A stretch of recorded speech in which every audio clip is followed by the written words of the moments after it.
One of the biggest reasons you may struggle with growing your wealth, with keeping your wealth, is because of deeply rooted beliefs you may have. Beliefs that you may not even know that are there, that are deeply planted in our subconscious mind. Ultimately, how you value yourself and your relationship with money, how you think about money, will determine how you grow and build your wealth or how you don't. Today, I want to discuss 3 steps to get to the root cause of money problems and help you transform your relationship with money. Money amplifies whatever we give it. And what I mean by that is when we give it stories of intentions, of possibilities, of play, of gratitude, of abundance, that is what will be amplified in our life. But if we give it an attitude of stress and overwhelm and ignoring it, this too will be amplified. So if money amplifies what we give it,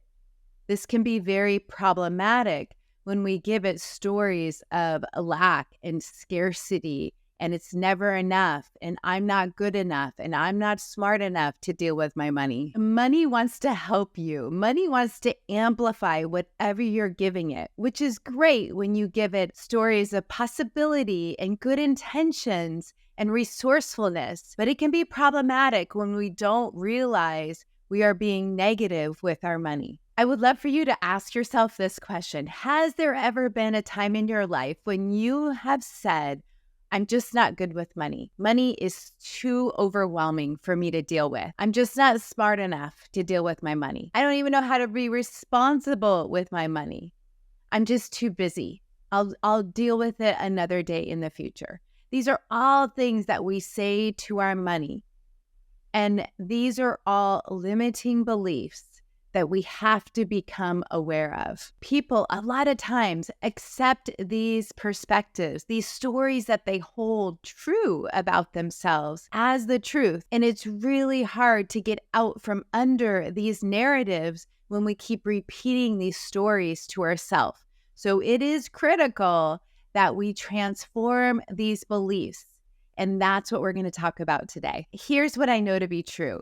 If you can have a negative money story and all of the consequences that go along with that, then I know that you can have a positive money story, an intentional and joyful perspective around money.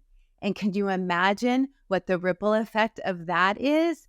That's what I'm excited to talk about today. Yes, this is why it is so important to dig into this subject, really mine your subconscious mind and understand your programming around money. You might not believe me right now. You may think I'm crazy, and that's okay. I want you to keep listening. That's part of what this journey to becoming financially free is all about. So many of us have these subconscious limiting beliefs around money. A lot of us adopted them early on in our lives without us even knowing about it. So I just think it's really important to understand how they hold us back and then be willing to dive into these beliefs to be able to transform them, have them unlock the future of abundance and possibility that's ahead for you. So the first step 1, is reprogramming your mindset. It's the first essential step. It's being willing to see things differently, to seek the truth, to seek your truth. Here's the thing. We shouldn't believe everything we think. That's right. Success begins in believing in your worthiness of more, of your worthiness of abundance, of transitioning to a scarcity mindset to an abundant mindset. As we go through these next steps, I want you to first just take some time and let these statements that I'm going to share really sink in. I am willing to change my story. I am willing to see a different way. I am willing to admit that I don't know what I don't know. I am willing to be, do, and take action in new and different ways.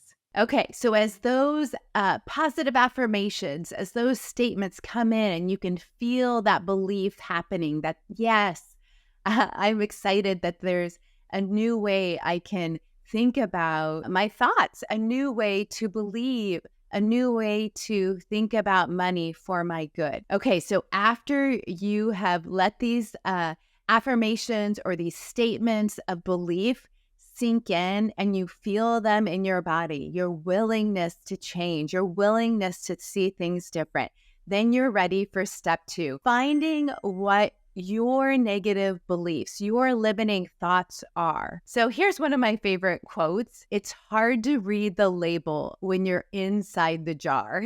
And what I mean by this is sometimes it's really hard to see our own thoughts. Like when we're in the jar, when we're in it, when we're in our lives, it's sometimes hard to see those negative and limiting beliefs because it's so common, right? Like we say it so much to ourselves that we sometimes don't even catch it. So ask yourself, what is those limiting beliefs? What are those negative stories that are ruminating in your subconscious? Can you trust yourself to know what those are? I have found that tracking your thoughts is much more fruitful than tracking your money, aka budgeting. It's like treating the symptom rather than looking and solving the root cause. So in this case, it is our mindset. It takes courage to open up and work in your subconscious mind, poke around and for those unpleasant beliefs. And the experiences, a lot of those beliefs are tied to experiences that have happened to us in the past. And we could be just ignoring them. We could be avoiding the emotions of going back and thinking about that situation. We could be avoiding it. I understand. I have been there. But tapping into these experiences, these emotions, trying to get to the root cause of these beliefs is so critical in transforming your wealth busters, these limiting beliefs that keep you stuck, into positive wealth beliefs.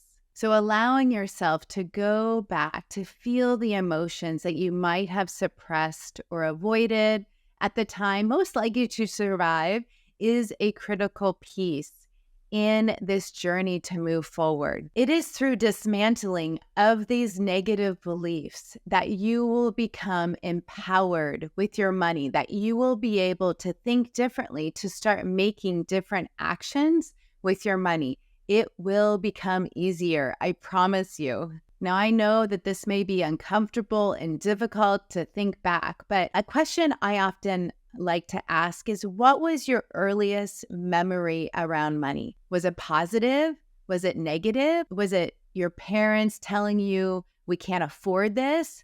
Was it a caretaker saying, no, you can't have that. We don't have enough money. In most cases, these earliest money memories hold the root cause of these limiting beliefs we have around money. Okay, so part of step 2 is getting really specific on what that negative belief is for you. So I'm going to give you some examples. These could be, I'm not smart enough. I'm not good enough. I don't deserve to have money. Money is the root of all evil.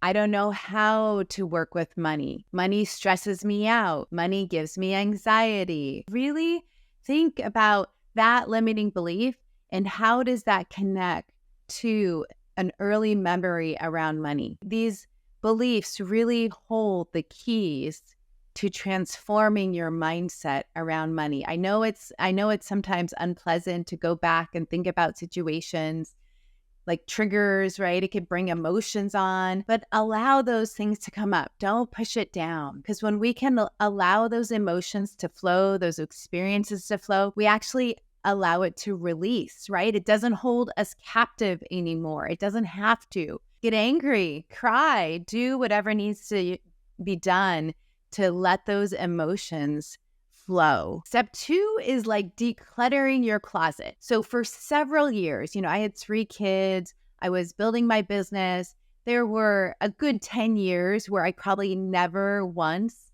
cleaned out my closet. And not only my closet, I had clutter piles all like in my bedroom, in my office. Like it was a hard time facing it. And it wasn't healthy for me. And I know that logically, but it was like this something under the surface was holding me back. And so I hired this accountability coach.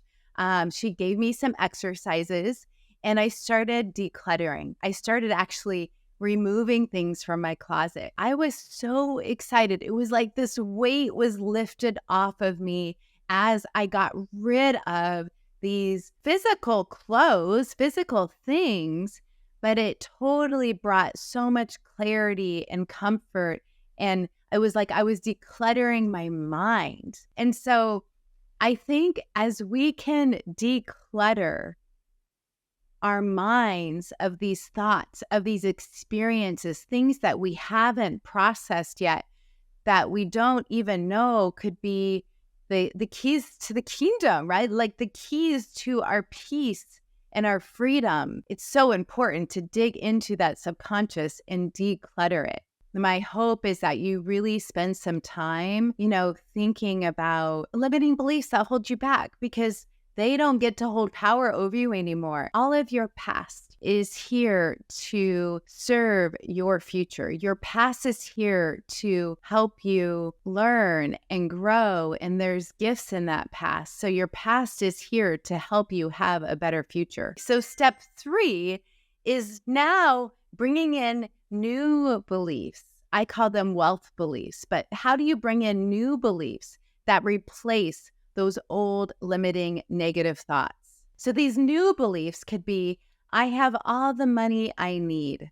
I am open to receiving money. I am smart enough to work with my money. I deserve wealth. I am generous with my money. I am empowered with my money. I am smart enough to do this. I am enough. I am worthy. I have clarity with my money. Money loves me. I have everything I need. I am financially free. These are all amazing wealth beliefs. I would find one that resonates with you. I would also encourage you to create your own. My vision, my hope for you is that you take this new wealth belief, this new positive belief, and you believe it and you know it to be true.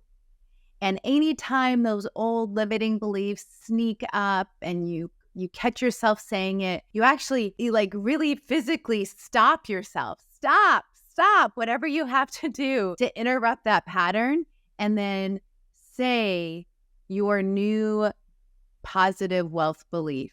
You've got this. I know you do.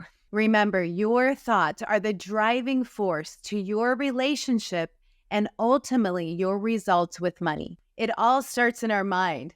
When we can begin to master our thoughts, we will feel differently, and this will drive new behaviors. The beautiful thing about our beliefs is that they are not fixed. They're not a given. We get to decide. As we evolve and change and grow, those will evolve and grow and change along with us. This happens with a willingness to do the work, like we've done today, to actually look at the things that don't serve you and figure out, how do you flip the switch? How do you transform those into learnings, into growing and changing your financial future? In that willingness to change, you start to change your circumstances, you start taking better actions, and that leads to new experiences, and new experiences allow you to have these new set of beliefs because you've experienced them. If you enjoyed this episode, please leave a like,